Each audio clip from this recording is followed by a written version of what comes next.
প্রিয় একাদশ এবং দ্বাদশ শ্রেণীর শিক্ষার্থীরা, তোমাদের আরও একটি নতুন ক্লাসে সবাইকে স্বাগত জানাচ্ছি। প্রিয় শিক্ষার্থী, আমি অমিত সরকার, প্রভাষক উচ্চতর গণিত, Khulna collectorate public school and college.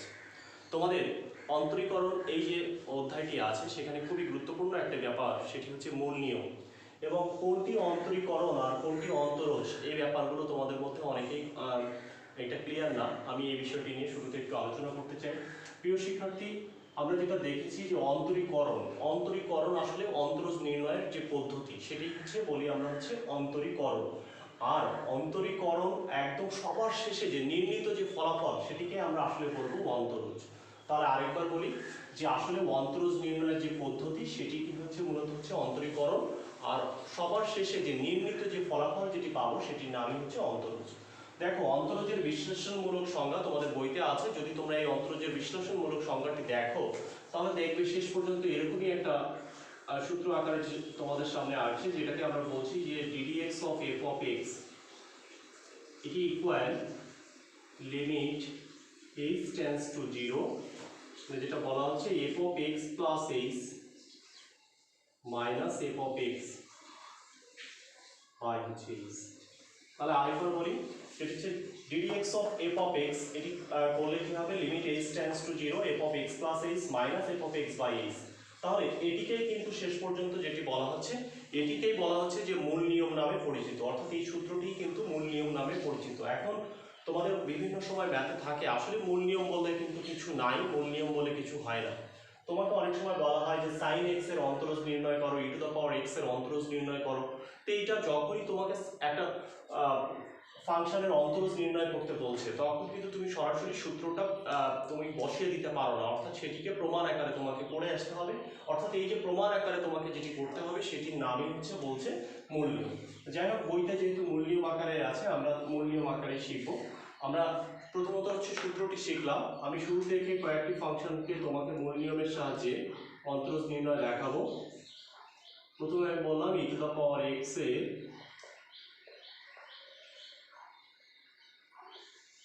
অন্তরজ নির্ণয়।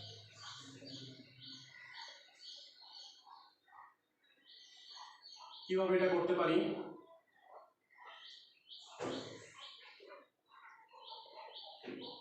যেটি আমার অন্তরজ বের করতে বলবে সেটিকে শুরুতে ধরে নেব, যে ধরি f of x ইকুয়াল, এটি হচ্ছে ই টু দ্য পাওয়ার x। লক্ষ্য করো আমাদের সূত্রে কিন্তু f of x plus h ছিল, তাই আমাদের x plus h দরকার হয়েছে, অর্থাৎ ই টু দ্য পাওয়ার x এর জায়গায় আমি x plus h বসিয়েছি। তাহলে এটাকে আমরা বলছি যে এই সূচকের নিয়মে e to the power x into e to the power h। লক্ষ্য করো এই যে বেজ যদি এক থাকে তাহলে দেখো পাওয়ার পাওয়ার এটা যোগ আকারে লেখা যায়, এখানে যোগ ছিল তাই এটাকে আমরা গুণ আকারেও লিখতে পারি, বিষয়টি এরকম। তাহলে দেখো আমরা এখান থেকে লিখতে পারি যে মূল নিয়মে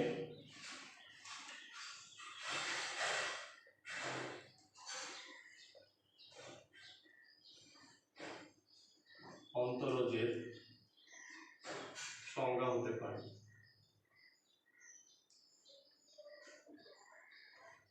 কি পাই? লক্ষ্য করো আমরা এখন বলতে পারি যে ddx of f of x limit h tends to 0 f of x plus h minus f of x।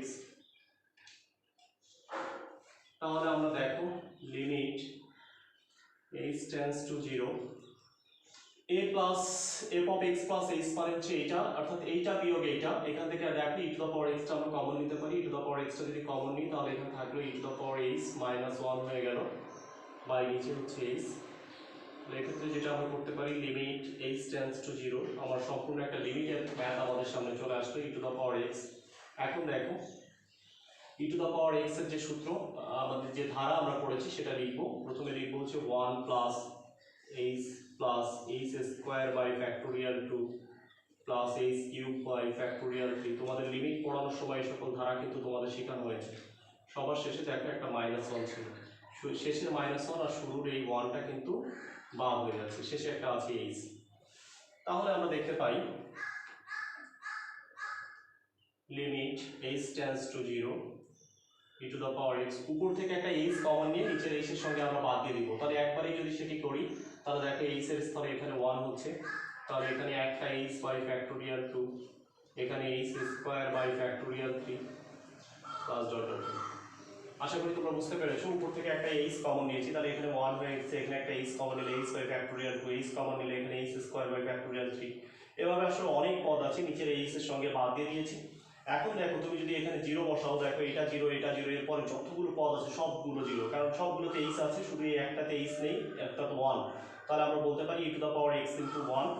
দেখো তার মানে আমরা বলতে পারি যে e two the power x into 1, that is e two the power x আমরা পেলাম। বাঁদিকে দেখি আমাদের যেটা ছিল শেষ পর্যন্ত হচ্ছে যে ddx of f of x। কাকে তুমি f অফ x ধরেছো? দেখো f অফ x ধরেছো হচ্ছে e two the power x কে, তাহলে তুমি যেটা পাইলে ddx of e two the power x মানে হচ্ছে e two the power x। আশা করি তোমরা সবাই খুব সহজে এটা বুঝতে পেরেছো। তোমরা নিজেরা এইটা করা শেখার পর তোমরা e two the power x এবং x two the power n এই দুটো নিজেরা কিন্তু করবে। আবার বলছি a two the power x আর একটা হচ্ছে x two the power n, এই দুটো ম্যাথ কিন্তু তোমরা নিজেরা করে ফেলবে। লক্ষ্য করো, এরপরে আমরা যেটা যাচ্ছি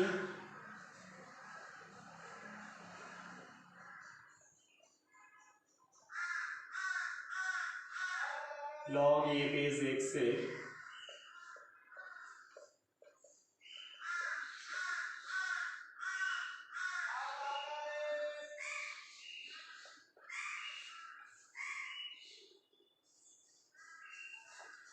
প্রিয় শিক্ষার্থী, এটিও খুব একটা গুরুত্বপূর্ণ টার্ম যে log a base x।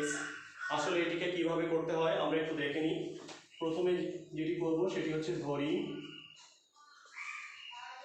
f of x equal, দেখো log a বেস x। কিন্তু তোমাদের জানা উচিত যে লগারিদমের ক্ষেত্রে বেস আসলে e আর 10 এই দুটোর ক্ষেত্রেই কিন্তু আমরা সব সময় করতে অভ্যস্ত। তাহলে যেটি আমরা করব সেটি হচ্ছে log, আমরা এখানে যে কাজটি করতে পারি যে লিখে নিলাম e base x into log, দেখো a বেস e, তোমরা এসএসসিতে এটা পড়েছো এই সূত্রটি। তাহলে লক্ষ্য করো log a বেস e এটি কিন্তু একটা ধ্রুবকের মতো কাজ করছে, আর log যখন e বেস x তখন এটাকে আমরা অর্থাৎ যেটা ধ্রুবক সেটাকে আগে লিখে দিই log a base e into, যেটি দেখো এইটা কিন্তু e বেস, তার লগারিদমের বেস যখন e হয় তখন তাকে আমরা ln বলতে পারি, ln x। অর্থাৎ এই কাজটি তোমাকে শুরুতে করে নিতে হবে। এরপরে যেটা আছে f অফ x এর পরিবর্তে x প্লাস h বসাবো, তাহলে হচ্ছে log a বেস e, লক্ষ্য করো ln যেখানে x ছিল সেখানে x না হয় এখানে এবার x প্লাস h হয়ে গেল। এরপর সে একই কথা লিখবো যে মূল নিয়মে অন্তরজের সংজ্ঞা হতে পাই, এরপর সেই সংজ্ঞাটা আমরা বসাই দিব। দেওয়ার পরে যে কাজটি এখানে হবে লিমিট h টেন্ডস টু 0, লক্ষ্য করো যে আমার এখানে হচ্ছে এটা বিয়োগ এটা, যখন এইটা বিয়োগ এটা তাহলে দেখো এই টার্মটা কিন্তু আমার কমন যাচ্ছে, অর্থাৎ এইটা কিন্তু দুই জায়গায় ছিল। তাহলে এটাকে আমরা কমন নিয়ে নিব log a বেস e, এটা যখন আমরা কমন নিয়ে নিচ্ছি তখন থাকলো ln x plus h minus হচ্ছে ln x বাই হচ্ছে h। ওকে, এখন দেখো এরপরে আসছে যে limit h tends to 0 log a base e, একে চাইলে আমি বের করে নিতে পারতাম কারণ এর মধ্যে কোনো h নাই। এটাকে যদি লগারিদমের ভাগের সূত্র করি তাহলে দেখো এরকম আসছে যে log m minus log n, that is আমরা বলতে পারি log x প্লাস h ভাগ হচ্ছে x বাই নিচে হচ্ছে h। ওকে, এখন লক্ষ্য করো আমরা এর পরবর্তী যে লাইনটি আছে সেটি আমরা কিভাবে করব, সেটি হচ্ছে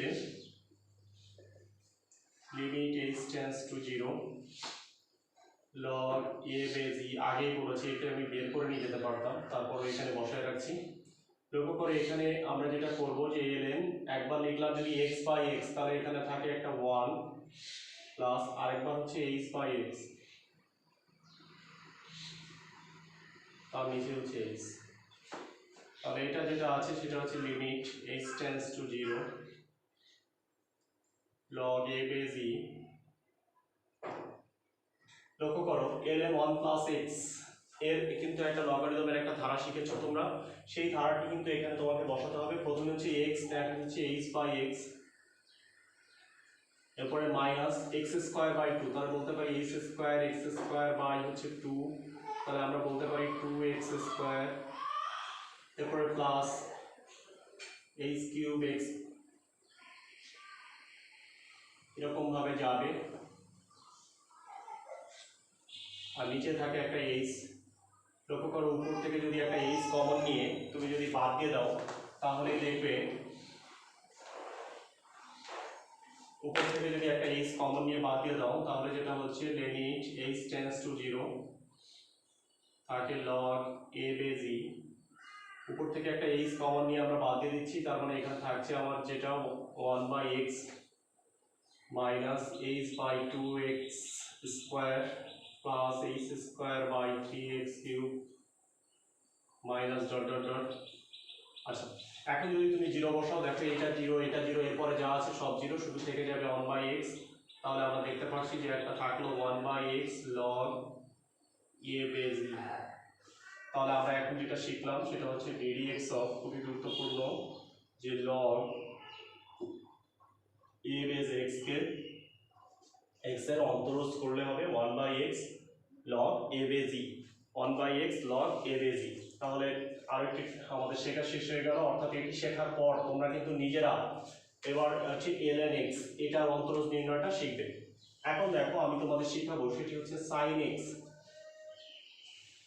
sin x এর যদি আমাকে অন্তরজ নির্ণয় করতে হয় আমরা কিভাবে নির্ণয় করব? লক্ষ্য করো, sin x এর অন্তরজ নির্ণয় করতে গেলে ঠিক পূর্বের মতো শুরুতে লিখবো, ধরি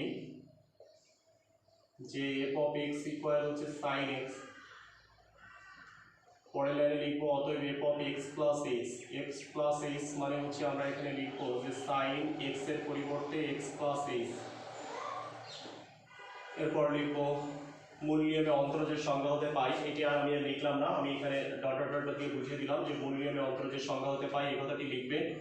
এই কথাটি যখন লিখবে তারপরে থাকবে ddx অফ সেই সংজ্ঞাটা, যে f of x, এখান থেকে থাকবে যে লিমিট h টেন্ডস টু 0, উপরে হবে f of x plus h minus f of x by হচ্ছে h।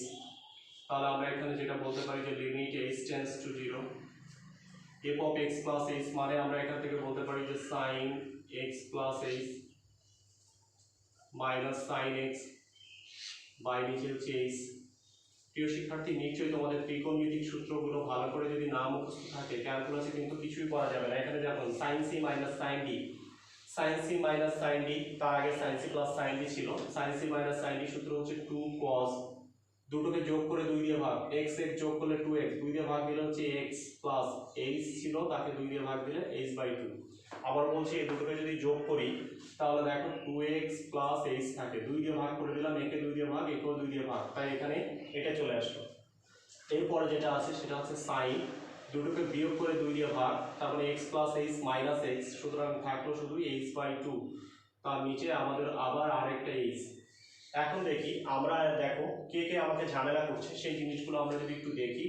2টা বের করে নিয়ে আসলাম, দেখো লিমিট h টেন্ডস টু 0, তুমি যদি লক্ষ্য করো যে এইখানে 0 হচ্ছে আর এইখানে 0 হচ্ছে, তাহলে এই দুটোকে আলাদা জায়গায় নিয়ে যাব, অর্থাৎ একে আলাদা করে দিলাম যে cos of x plus h/2, একে আলাদা করে দিলাম, আরেক জায়গায় লিখে দিলাম লিমিট h/2 টেন্ডস টু 0। লক্ষ্য করো যে sin h/2, তার নিচে লিখে নিলাম আরেকটা h/2, হরের সাথে হাফ গুণ করা হয়েছে তাই লবের সাথে হাফ গুণ করে দিলাম। এখন যে মজার বিষয় যেটা হলো 2 ইন্টু, এখানে যদি 0 বসাও h এর জায়গায় তাহলে দেখো থেকে যাচ্ছে হচ্ছে cos x ইন্টু, এটা হচ্ছে 1 আর সবার শেষে হচ্ছে 1/2, এই 2 আর হাফ যদি কেটে গেল তার মানে আমরা এখান থেকে যেটা পেয়ে গেলাম যে ddx অফ sin x, অর্থাৎ sin x কে ddx করলে আমরা যেটা পেয়ে গেলাম, অর্থাৎ sin x কে ddx করলে cos x। একটা কথা আমি এখান থেকে বলে দিই, অনেক সময় তোমাদের পরীক্ষায় sin 4x বা sin 2x আসে, তখন তোমরা কিভাবে করবে? তো এখানে লিখবে, ধরি f of x equal sin twice x, তাহলে এখানে যেটা হলো 2 ইনটু x প্লাস h, তাহলে তোমরা একবারে এটা লিখে দিবা 2x প্লাস 2h। এই লাইনটাই কিন্তু তোমাদের আসলে ভুল হয়ে যায়। আবার বলছি যে 2 ইনটু x প্লাস h, তাহলে একবারই তোমরা এটা লিখবা যে 2x প্লাস 2h। আমরা এখন আরেকটি ম্যাথ দেখব যে কিভাবে আমরা এটা করতে পারি। যদি আমরা এখন দেখি যে tan x এর, খুবই গুরুত্বপূর্ণ, পরীক্ষায় বিভিন্ন সময় আসে, tan x এর ক্ষেত্রে আমরা কিভাবে করব, ধরি f of x equal tan x, তাহলে সেখান থেকে আমরা বলতে পারি যে f of x plus x মানে কি, F of x plus H মানে হচ্ছে ট্যান এক্স প্লাস এইচ। তাহলে মূল নিয়মের যে সংজ্ঞা সেখান থেকে আমরা এখান থেকে একটুখানি পরিবর্তন আমাদের সামনে আসবে। আচ্ছা, এখানে যেটা হচ্ছে সেটা হচ্ছে tan x plus h minus tan x by নিচে হচ্ছে এইচ। প্রিয় শিক্ষার্থী, ট্যান থাকলে যে কাজটি তোমাকে করতে হবে সেটি হচ্ছে সাইন কজে ভাঙিয়ে নিতে হবে। Limit h tends to zero, তার মানে আমরা এখান থেকে বলতে পারি যে sine x plus h by নিচে হচ্ছে cos x plus h minus এখানে যেটা আছে সেটা হচ্ছে সাইন এক্স বাই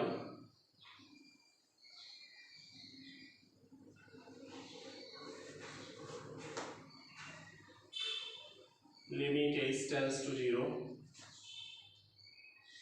লক্ষ্য করো, আমরা এখান থেকে যেটা লসাগু আছে, লসাগুটা আমরা যদি এভাবে লিখি যে cos of x plus h তার সাথে আছে হচ্ছে কজ এক্স, উপরে যেটা থাকবে মনে মনে সূত্র পড়া শুরু করবো sine x plus h sine a cos b minus এরপরে যে কজের টার্মটা আগে লিখবো কজ এক্স প্লাস এইচ, আর 1/h কে মনে মনে গুণ করে উল্টা দিলাম, তাহলে উপরে দেখো আবার সে 1/h হয়ে গেল। এর নিচে 1 ছিল, 1 উপরে চলে গেল h। আবার বলছি sin a cos b minus cos a sin b, এই সূত্রটি কিন্তু আমাদের এখান থেকে চলে আসছে। তাহলে আমরা এখন যদি দেখি এই অংশে যে আসলে আমাদের কি থাকছে, যে লিমিট h টেন্ডস টু 0, এখানে যেটা আসছে যে sin a মাইনাস b, সেক্ষেত্রে আমরা বলতে পারি যে x plus h minus x বা এর নিচে আমাদের থাকলো যে cos of x plus h তার সাথে cos x ইন্টু হচ্ছে 1/h। এখন লক্ষ্য করো আমাদের এখানে দুইটা লিমিট আলাদা আলাদা করে দিব, লিমিট h টেন্ডস টু 0, উপরে থাকে যে sin h বাই h, এটাকে আলাদা করে দিলাম, দেখো এটুকু মানে 1 হয়ে যাবে। আরেকবার লিমিট আলাদা করে দেব, লিমিট h টেন্ডস টু 0, বাকি যে অংশটুকু অর্থাৎ 1/, আমরা দেখি যে 1/, আমাদের সামনে কি ছিল, ছিল cos x প্লাস h আর এর সাথে হচ্ছে cos x। তাহলে দেখো এইটুকু অংশটা 1 আর এই অংশটা 1/, এই যদি 0 হয় তাহলে cos x into cos x cos square x, তাহলে আমরা যেটা পেলাম যে ddx করেছি কাটে ddx of tan x, ddx করলে আমাদের এখানে sec স্কোয়ার x হয়ে গেল। প্রিয় শিক্ষার্থী, আমি বিশ্বাস করি যদি তোমরা এই অঙ্কগুলো বুঝতে পারো তাহলে অবশ্যই sin x cos x tan x cot x sec x এবং cosec x এগুলো তোমরা নিজেরাই করতে পারবে। এবং এছাড়াও তোমরা tan 4x tan 2x যেমন sin 4x আমি তোমাদের sin 2x এমনটি হলে কিভাবে করতে হবে সেটিও অবশ্যই প্র্যাকটিস করবে। সঙ্গে তোমরা sec 2x এটিও প্র্যাকটিস করবে। যারা এতক্ষণ ধরে আমার ক্লাসের ভিডিওটি দেখেছো সবাইকে অসংখ্য ধন্যবাদ জানিয়ে আজকের ক্লাস এখানেই শেষ করছি, এবং আমি আশা করি ক্লাসটি দেখার পর তোমরা নিজেরাই মূল নিয়মের সাহায্যে বিভিন্ন যে ফাংশন যেগুলো আছে সেই ফাংশনগুলোর অবশ্যই তোমরা অন্তরজ নির্ণয় করবে। সবাইকে অনেক অনেক ধন্যবাদ জানিয়ে আজকের ক্লাস এখানে শেষ করছি।